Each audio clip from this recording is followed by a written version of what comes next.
getting dressed in the morning. So your child has mastered that at 4 years old, and then suddenly they can't. I can't do it. I need your help.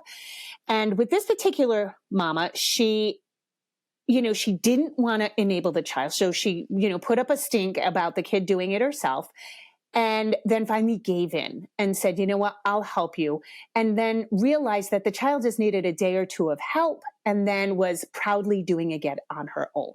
So her question was that okay? It's always okay if you find something that works. Yes. So if you help your child and you help them, and then they move on, it was a couple of days where they needed some help. That is awesome. You found something that works. So the child got back on track. The child was doing great and even showed pride in self-mastery. And so in that particular case, I was like, yeah, you found the solution. Do what you do best. Now, there are some other situations, right? Now, I always think that it is best to help our children. And in our call, what I was saying was, I really gave this some thought, because I was like, okay, I always like to look at it through the kid's point of view, because our point of view is so far removed from their point of view. And if we go through your average 4-year-old, that's 4 years on the planet. That's like, 1,300, 1,400 days, right? And if you think about childhood, and if you think about how much they have learned in these 4 years, your kid is never going to learn at the rate they learn from 0 to 5 years old. The brain activity, and I've seen an MRI of various stages of 0 to 5, the brain development, like the neural pathways, everything is exploding in growth. And if you think about 0 to the first year, right? The first like 8 months are your kid gaining eyesight. Like they're literally gaining farther eyesight, right?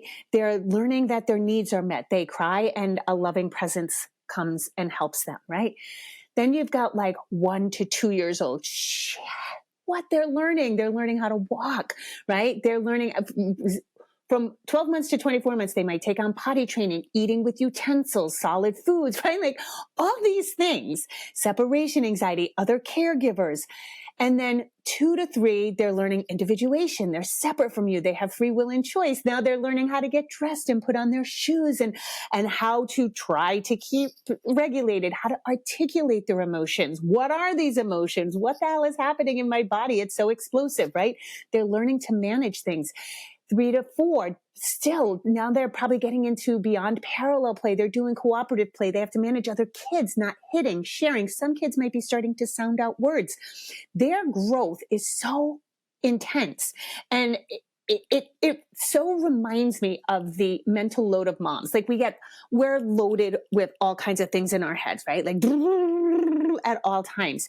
And I had said this, like, I know that you load the dishwasher probably better than anybody, or fold the towels better than anybody. I know that you know how to do this. And sometimes you might ask for help because you actually need the help, number one, or you might need to be seen and heard. Could somebody do something for me? Could somebody do something and see that something needs to be done in the house, right? And so, we know that's the mental load of moms. But then when we look at the mental load of your average toddler, they got a lot going on. It may not look like it because it's usually not particularly helpful to you, right? But they've got a lot going on. And so if their skills crash and burn, then they may just need help. They may be on overload. Maybe it's all too much, right? And so helping them is never a bad thing.